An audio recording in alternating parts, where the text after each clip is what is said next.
Praise the lord. ప్రతిరోజు పరిశుద్ధాత్మతో కలిసి నడవండి అనే కార్యక్రమం ద్వారా మీ అందరికీ కూడా ప్రభువైన యేసుక్రీస్తు నామం పేరిట మా ప్రేమపూర్వకమైన వందనములు శుభములు తెలియపరుస్తుంటున్నాను.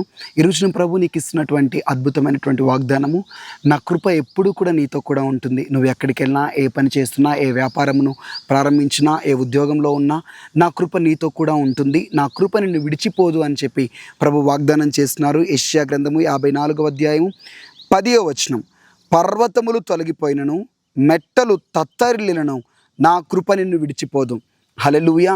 చూడండి, మనం అరకు ప్రాంతంలో ఉన్నాము. అరకు వ్యాలీలో ఎంత పెద్ద పెద్ద పర్వతములు, మెట్టలు, గుట్టలు మనకు కనబడుతున్నాయి. ఆ పర్వతములు కదిలింపబడతాయా? ఆ మెట్టలు కదులుతాయా? కదలవు కదా. పర్వతములైనా కదిలినా కదలవచ్చేమో, మెట్టలైనా కూడా కదిలిపోవచ్చేమో, కానీ నా కృప పర్వతముల కంటే స్థిరముగా ఉంటుంది, మెట్టల కంటే స్థిరముగా ఉంటుంది. మీరు చూస్తున్నటువంటి ఇంత గొప్ప పెద్ద పర్వతములైనా కదిలినా కదలొచ్చు, అది కదిలిపోవచ్చు, కానీ నా కృప మాత్రము తొలగదు. నా కృప మాత్రం నేను విడువదని ప్రభు వాగ్దానం చేస్తున్నాడు. దేవుని కృప మనందరి విషయమై, నీ విషయమై, నీ కుటుంబ సభ్యుల విషయమై ఆయన కృప స్థిరముగా ఉంటుంది అని వాగ్దానం చేస్తున్నాడు. ఆయన కృప ఉంటే చాలండి. మీరు ఏది ప్రారంభించిన దాంట్లో ఆశీర్వాదం చూస్తారు, విజయం చూస్తారు. యోసేపు కృప పొందినవాడు. యోసేపు పైన కృప ఉంది కాబట్టి ఆయన ఎలాంటి శ్రమలలోంచి వెళ్ళినా, ఎలాంటి కష్టంలోంచి వెళ్ళినా దేవుడు చివరికి తను గొప్ప విజయముతో గొప్ప శిఖరాన్ని ఎక్కించాడు. దావీదు విషయమై కూడా కృప ఉన్నది. దావీదుకి శాశ్వతమైన కృపను దేవుడు చూపించాడు కాబట్టి అతని మీద ఉన్న దేవుని కృపను ఎవరూ తొలగించలేకపోయారు. దేవుని కృప అతని విషయమై స్థిరముగా ఉన్నది కాబట్టి దావీదు జీవితంలో కూడా అనేకమైన శ్రమలు, అపాయములు, కష్టములు, అనేక నిందలు, అవమానములు, కన్నీళ్లు, సొంత కుటుంబం నుంచి వ్యతిరేకతలు కలిగినప్పటికీ కూడా కృప స్థిరముగా దావీదును వదిలి వెళ్ళలేదు. కాబట్టి దావీదు చివరికి ఉన్నతమైన స్థాయిలోనికి హెచ్చింపబడ్డాడు, ఆశీర్వదింపబడ్డాడు, ఒక ఉన్నతమైన స్థాయిలో నిలబడ్డాడు.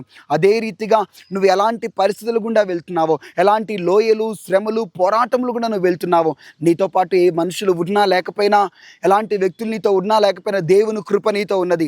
చివరికి విజయము నీదే, ఆశీర్వాదము నీదే. దేవుని కృప నీతో ఉంటే చాలు. ఒకటే ప్రార్థన చేద్దాం. ప్రభువా, ఇంత అద్భుతమైన కృప నాకు ఇచ్చినందుకు స్తోత్రములు. నీ కృప నా ఎడల ఎప్పటికీ ఉంచండి. దావీదు వలె యోసేపును ఆశీర్వదించినని కళ్ళు మూసుకొని ప్రార్థన చేద్దాం. మెట్టలు తొలగినా, పర్వతములు తొలగినా కృప తొలగదు, నీతోనే ఉంటుంది. లార్డ్ జీసస్, నీకు స్తోత్రములు.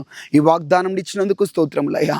పర్వతములైనా కదిలిపోతాయేమో, ఇంత గొప్ప పర్వతములు, ఇంత గొప్ప మెట్టలు కదిలితే కదులుతాయేమో, కానీ నీ కృప మాత్రము కదలదు. నీ కృప స్థిరముగా ఉంటుందని మాట్లాడినందుకు స్తోత్రములు.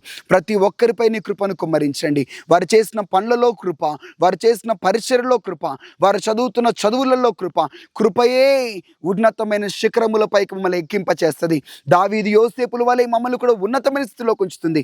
ఆశీర్వదించండి, దీవించండి ప్రభా. ఈ నెలంతా కూడా ప్రభా నీ కృపతో నింపి ఆశీర్వదించమని యేసు నామములో ప్రార్థిస్తున్నాం తండ్రి. ఆమేన్. మీరు ఎక్కడికి వెళ్తున్నా, ఏ వ్యాపారంలో, ఏ ఇంటర్వ్యూకి వెళ్తున్నా కృప మీతో పాటు రాబోతున్నది. అద్భుతమైన దీవెన మీరు చూస్తారు.